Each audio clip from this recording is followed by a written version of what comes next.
샬롬. 언약과 율법으로 세워가는 하나님 나라 얘기 저자 김태인 목사입니다. 오늘은 7번째 전하는 동영상 강의입니다.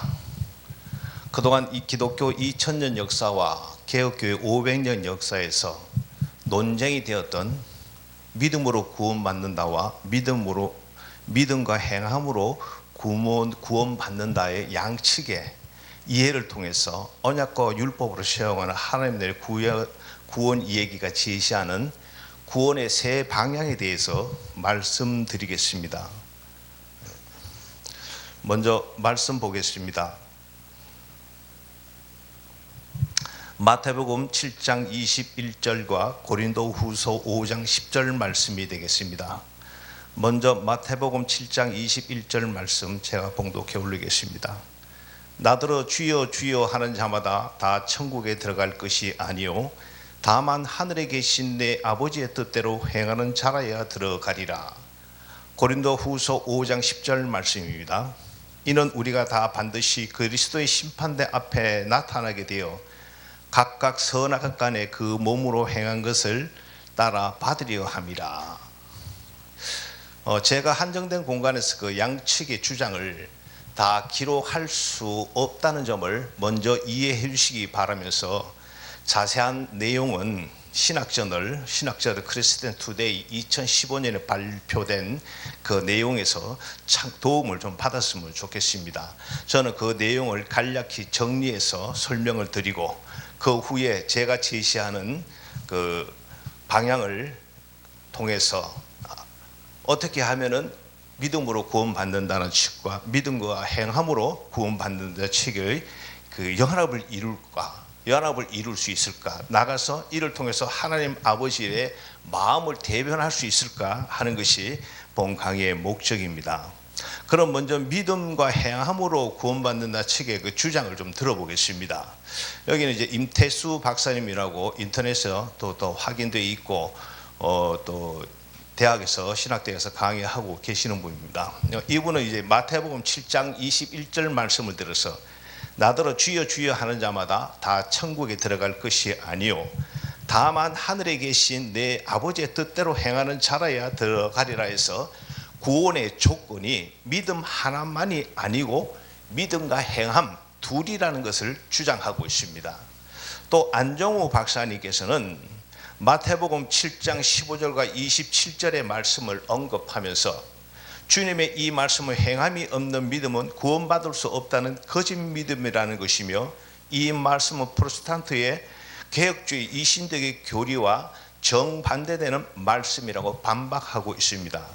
또한 오직 신앙, 오직 성서, 만인 제사성서를 프로테스탄트 3대 원리로 제시하는 마틴 루터의 이신덕의 교리는 여러 면에서 성경 말씀과 배치된다고 지적하고 있습니다. 또 세 번째로 이제 그 김세훈 박사님은 그 유보적 칭의를 주장하죠. 특히 이제 고린도후서 5장 10절 말씀에서 이는 우리가 다 반드시 그리스도의 심판대 앞에 나타나게 되어 각각 선악간에 그 몸으로 행한 것을 따라 받으려 함이라. 칭의의 종말론적 유보의 구조가 무시되고 있다고 말하고 있습니다. 그래서 김세훈 박사는 칭의는 지레 받았다는 선취이지 완성이 아니며 그리스도인들은 선취한 의인됨의 상태 속에서 하나님과 바른 관계에 서 있어야 한다고 전하고 있습니다. 이 내용으로 인해서 한국 교계에서 또 많은 논쟁이 있기도 하였죠. 그런데 이제 믿음으로 구원받는다 측의 그 주장을 들어보면은 서문관 박사님께서는 이렇게 주장합니다. 칼빈이 야고보서가 강조하는 행위는 의롭다 하심을 받기 위한 조건으로서의 공덕이 아니라 의롭다 하심을 받을 만한 믿음의 진정성을 드러내는 표지로서의 행위다. 즉 성경 자체가 믿음으로 말미암아 의롭다함을 받은 후에 율법의 행위도 구원의 조건으로가 아니라 구원을 구원받을 만한 믿음의 표지로 열매로서의 행위를 강조하고 있다고 말하고 있습니다.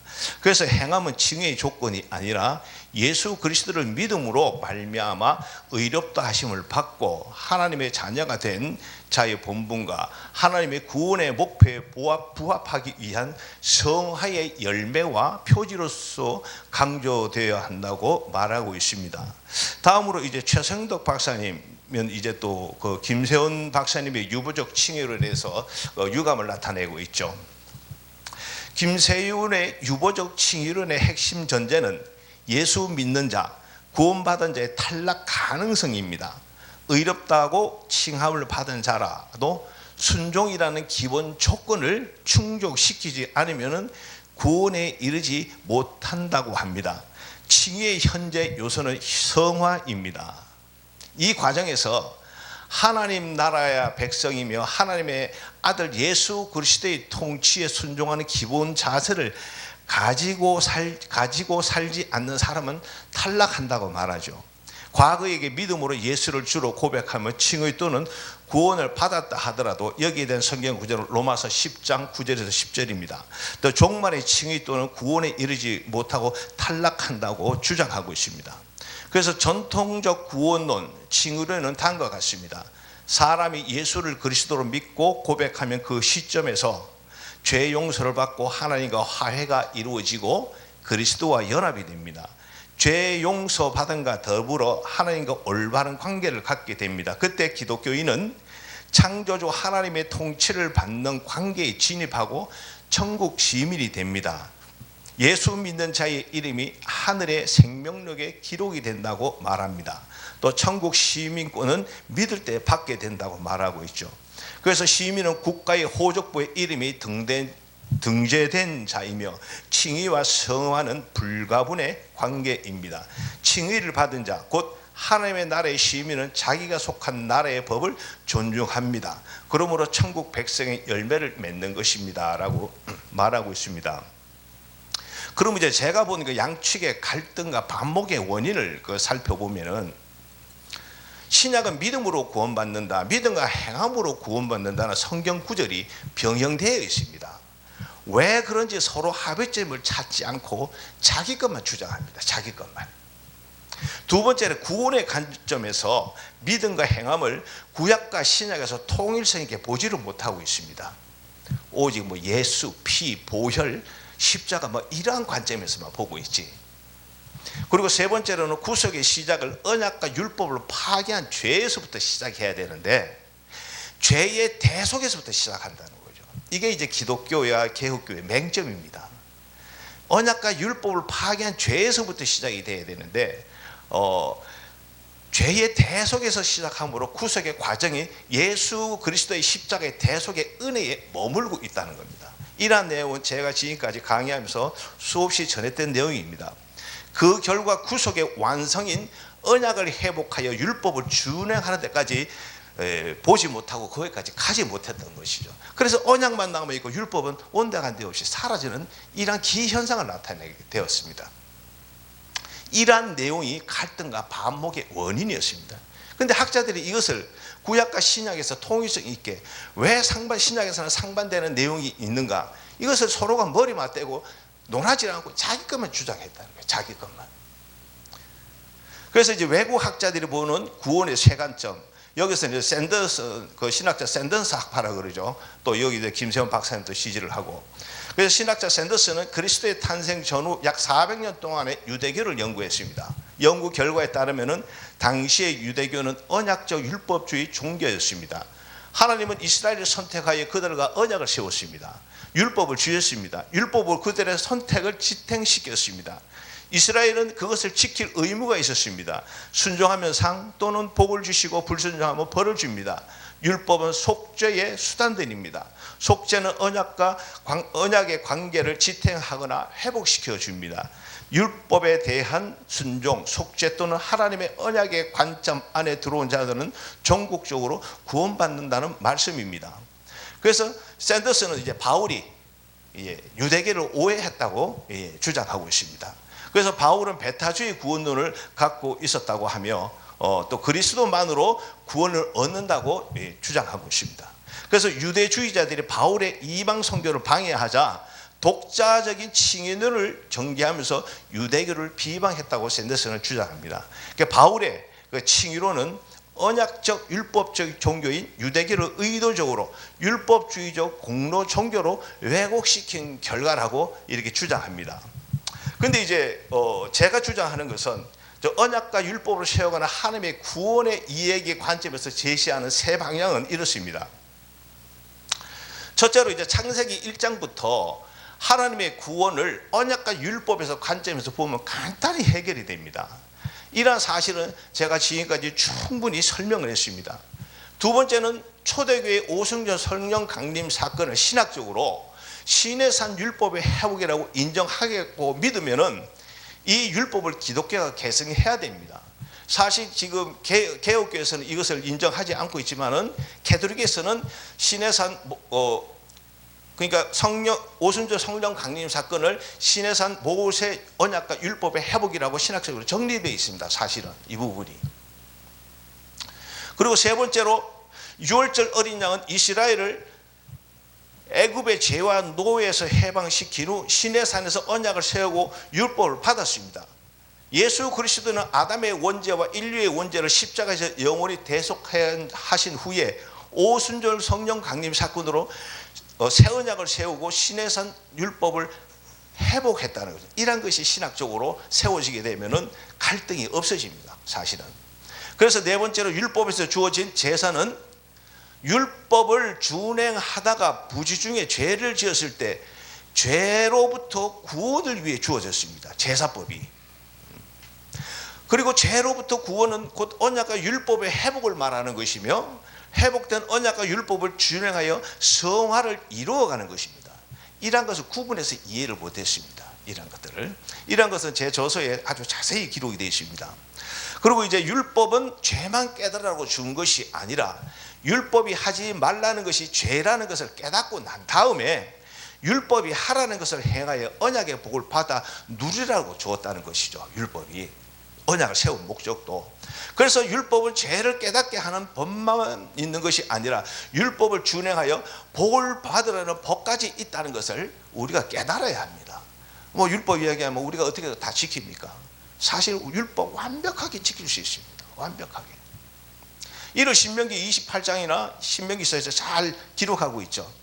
그래서 이렇게 이제 이원화된 구원론을 우리가 언약과 율법으로 세워 하나님 나라의 관점에서 언약과 율법을 보게 되면은 이원화된 구원론을 일원화시킬 수가 있습니다. 여기에 대한 그 학파들의 주장은 좀 전에도 말씀드렸지만은 신학저널 크리스찬 투데이에 잘 기록이 되어 있습니다.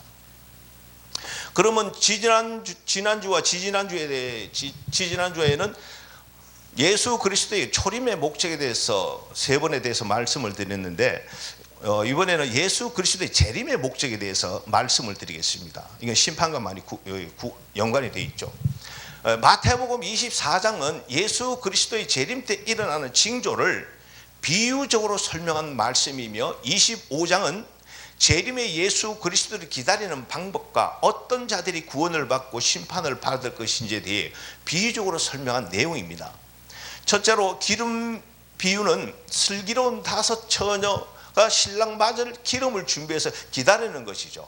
그래서 기름이 없으면 등에 불을 밝히지 못했듯이 율법의 말씀으로 항상 깨어 자신과 세상을 향해 등불이 되라는 비유의 말씀입니다.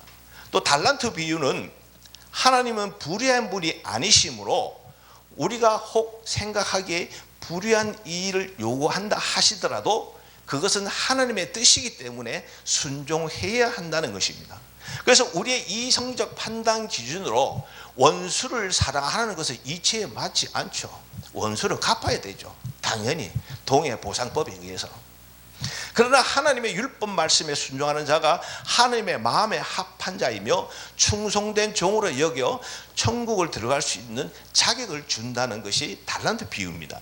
그리고 세 번째, 오른쪽 왼쪽 비유에서 양은 오른편에 있는 의로운 자로서 줄인 자에게 먹을 것과 마실 것과 입을 것과 병들었을 때 치료해 준다는 말씀입니다.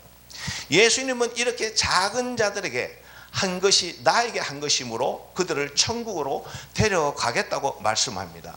그리고 염소는 왼편에 있는 불의한 자들로서 줄인 자들에게 먹을 것과 마실 것과 입을 것과 병들었을 때 치료해 주지 않는 것을 말합니다. 이렇게 이제 작은 자들을 돕지 않는 것은 율법을 준행하지 않기 때문에 이들은 저주를 받아 영원한 영벌에 들어간다고 양과 염소 오른쪽 왼쪽에서 비유해서 설명하고 있죠. 그래서 마태복음 25장 말씀을 간략히 정리하면 이것입니다. 첫째, 기름 비유는 언약과 율법의 회복을 말하고, 둘째, 달란트 비유는 하나님의 말씀에 순종하라는 것이며, 셋째, 오른쪽 왼쪽 비유는 내 이웃을 사랑하라는 말씀입니다. 결국 마태복음 25장의 말씀은 율법의 완성인 하나님의 사랑과 이웃 사랑을 말하고 있으며, 이것이 재림의 주에 의해서 심판의 기준이 된다는 것입니다. 그래서 마태복음 22장 37절에서 40절 말씀이죠. 그러나 이것이 그 심판의 기준이 되는 것은 다는 아닙니다. 예. 그리고 이제 그동안 제가 수없이 많이 말씀드린 계시록 말씀이죠. 계시록 3장 10절 말씀에 내가 나의 인내의 말씀을 지켰은즉, 이 인내의 말씀은 율법과 계명과 규례와 율례를 말합니다. 내가 또한 너를 지켜, 그 율법을 지키려고 인내했을 때 내가 너를 지켜서 시험의 때를 면하게 해주겠다고 말하고 있습니다. 이는 장차 올 세상에 임하여 땅에 거하는 자들을 시험할 때라. 우리가 시험을 받고 있죠. 그러나 그 율법을 잘 준행하게 되면은 시험의 때를 면하게 해준다고 합니다. 그리고 계시록 12장 17절 말씀에 용이 여자에게 분노하여 돌아가서 그 여자의 남은 자손 곧 하나님의 계명을 지키며 예수의 증거를 가진 자들과 더불어 싸우려고 바다 모래 위에 서 있더라. 율법을 지키고 예수 믿는 자들과 싸우려고 마귀들은 모래 위에 서 있다고 이렇게 비유합니다. 그만큼 우리가 율법을 지키는 것이 중요합니다. 또 계시록 14장 12절에서 성도들의 인내가 여기 있나니, 인내가 그들은 하나님의 계명과 예수에 대한 믿음을 지키는 자예요. 하나님의 계명을 지키고 예수 믿는다는 것은 그냥 쉬운 일이 아니라는 것이죠. 인내를 가져야 된답니다. 인내를. 그리고 계시록 19장 13절 말씀에서 그가 또 피 뿌린 옷을 입었는데 그 이름은 하나님의 말씀이라. 세마포를 얘기하죠. 또 계시록 20장 4절 말씀에 내가 보호자를 보니 거기에 앉은 자들이 있어 심판하는 권세를 받았더라. 또 내가 보니 예수를 증거한과 하나님의 말씀 때문에 목배임을 당한 자들의 영혼들. 이게 하나님의 계명을 지키고 예수를 증거하는 데 있어서 목배임을, 순교를 해야 된다는 그런 얘기를 하고 있습니다. 계시록 19장 8절에 보면은 그에게 빛나고 깨끗한 세마포 옷을 입도록 허락하였으니 이 세마포 옷은 성도들의 옳은 행실이라. 옳은 행실은 율법과 계명과 율례와 규례를 준행한 그것을 두고 말합니다.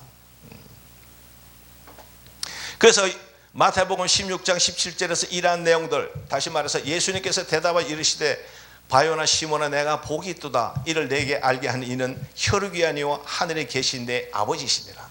아버지께서 이런 모든 것을 알게 했다는 것입니다. 그래서 예수 그리스도의 재림의 목적은 간단합니다. 에덴 동산에서 아담과 하와가 언약과 율법을 파괴한 죄를 십자가에서 대속해 주시고 회복을 해 주셨는데, 얼마나 언약과 율법을 준행했느냐 여부를 따라 천국과 지옥의 백성으로 나누어 심판하겠다는 것입니다. 그래서 심판의 근거는 헐벗고 줄이고 병든 이웃을 얼마만큼 도왔느냐에 따라 달렸다는 것을 앞서 말씀을 드렸죠. 그리고 이제 믿음으로 구원받는다와 믿음과 행함으로 구원받는다를 이원화된 그 원인을 보면은 앞전에 드린 그 말씀과 다르게 또 새로운 측면에서 보게 되면은 개역 성경을 기준으로 해서 성경 66권에서 믿음이라는 단어가 225회 기록이 되어 있습니다. 225회. 그 중에서도 구약 성경 하박국 2장 4절에 구약에서는 딱 한 번 기록이 되어 있고, 나머지 224회는 신약에 기록이 되어 있습니다. 그래서 하박국서 2장 4절에 보면은 보라 그의 마음은 교만함에 그의 속에서 정직하지 못하리라. 그러나 의인은 믿음으로 말미암아 살리라. 개혁교회에서 외국은 어떨런지 모르겠습니다만 한국 교회에서는 의인은 믿음으로 말미암아 살리라 하면서 이 믿음을 얼마나 강조했는지 모릅니다. 그래서 행함을 강조하는 이단자들에게는 2단인 어디 3단이면서 얼마나 매도를 했는지 모릅니다. 그래서 루터는 그러죠. 야고보서를 지푸라기 서신이라고. 이스라엘의 역사와 선지서를 이해하면서 변하지 않는 진리가 있습니다. 그것은 이스라엘 백성들과 남북의 왕조가 하나님과 세운 언약과 율법을 파괴하고 죄를 짓는 삶을 살았다는 것입니다. 그 결과 북왕조는 아수르에서 망하고 남왕조는 바벨론에 의해서 70년 포로 생활을 합니다. 이스라엘은 하나님과 언약과 율법의 관계를 떠나 살 수 없는 민족이며 언약과 율법은 그들의 역사와 늘 함께 했으며 우리와도 함께 하고 있습니다. 그런데 우리는 이 사실을 모르고 있습니다. 히브리인들의 사고에서 믿음과 순종이 분리된 것이 아니라 믿음을 행함을 당연히 전제하고 내포하고 있습니다. 그래서 하박국 선지서를 비롯해서 선지서의 모든 선지서들이 믿음을 말할 때는 율법의 행함이 당연히 수반되어 있다는 것을 그들의 역사에서 알고 있었다는 것입니다. 그렇기 때문에 구태여 믿음은 행함이다라고 주장을 하지 않는다는 것이죠. 그래서 의인이 믿음으로 말미암아 산다는 뜻은 하나님을 믿는다면 하나님께 세운 언약과 율법을 준행하는 삶을 살아야 한다는 것이 항상 전제되어 있다는 것입니다. 그래서 쉐마 말씀을 들음으로 행함으로 자연스럽게 연결이 되는 것이죠. 그래서 누가복음 9장 62절에 예수께서 이르시되 손에 쟁기를 잡고 뒤를 돌아보는 자는 하나님의 나라에 합당하지 아니하니라. 믿음과 행함이 히브리인들 이스라엘 백성들 사이에 역사에서 어떻게 하나가 되어 있는지를 가장 정확하게 보여주는 말씀이 누가복음 9장 62절 말씀입니다. 손에 쟁기를 잡고 뒤를 돌아보는 자는 하나님의 나라에 합당하지 않다고 얘기하죠. 유대인들은 어떤 일이든지 전체의 과정을 하나의 과정으로 이해하는 사고방식이 있습니다. 예를 들어서 과일이 수정되면 과일을 거두는 것까지 하나의 과정으로 보죠. 쉽게 말해서 6월절이 있었으면 오순을 통해서 초막절, 이게 하나의 과정이에요. 6월절, 오순절, 초막절이 분리된 절기가 아니라 시작과 끝이 있다는 거예요. 구원과 천국 하나라는 것이죠. 그래서 우리가 예수 믿고서 구원받아서 천국 가는 것까지가 하나로 봐야 된다는 겁니다. 하나로. 또 결혼한 여인이 임신했다면 아기를 낳는 것까지 하나의 과정으로 생각합니다. 또 농사의 과정도 그렇습니다. 당연히 밭을 경작한다는 것은 이미 추수할 때를 기대한다는 것이죠. 그런데 밭을 경작하는 시점부터 후회를 합니다.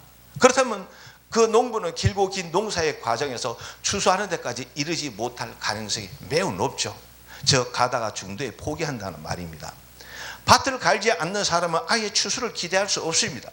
그러나 밭을 가는 사람이라 하더라도 뒤를 보며 후회하는 사람 역시 추수를 기대할 수 없죠. 이러한 내용은 밥하면서 보는 보험서 유대적 배경 장제일 지영 쿰남 출판사에서 출간한 책에 2009년도에 출간한 책에 자세히 기록되어 있습니다. 유대교의 문화에 대해서.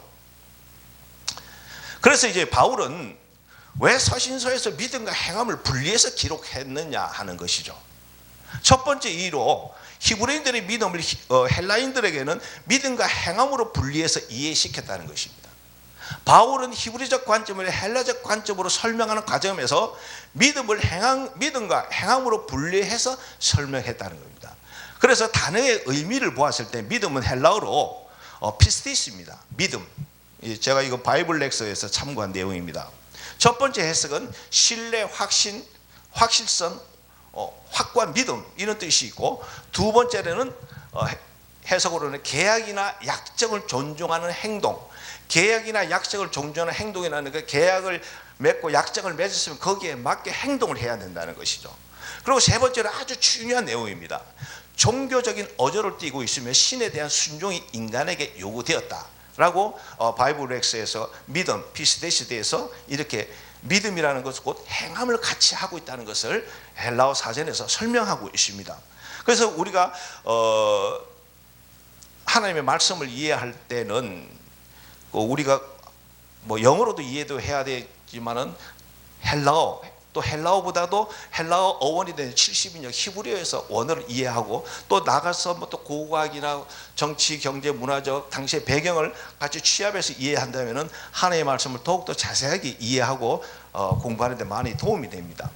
그래서 두 번째 이유는 예수 그리스도의 초림의 목적에서 설명했듯이 출애굽의 6월절 어린 양은 하나님의 절대적인 은혜이며 주권이며 내가 전적으로 하나님을 믿음으로 죄에서 구원을 받습니다. 그리고 유월절 십자가의 어린 양도 하나님의 절대적인 은혜이며 내가 예수 그리스도를 믿음으로 죄에서 구원을 받습니다. 바울은 이러한 관계를 설명하면서 믿음을 강조했던 것이며 믿음으로 의롭다고 칭함을 받았다고 했던 것입니다. 그 후 그 칭함의 의로움을 유지하고 영화까지 가기 위해서 성화의 과정을 거쳐야 하는데 이때 율법의 행함이 요구되었고 필요했던 것입니다. 그래서 이때는 행함을 강조하죠. 그러니까 바울은 로마 교회 유대인과 헬라인들에게 믿음으로 구원을 받는 과정과 회복된 언약과 율법을 행함으로 구원을 성취하는 과정을 나누어서 설명했다고 우리는 이해할 수 있습니다.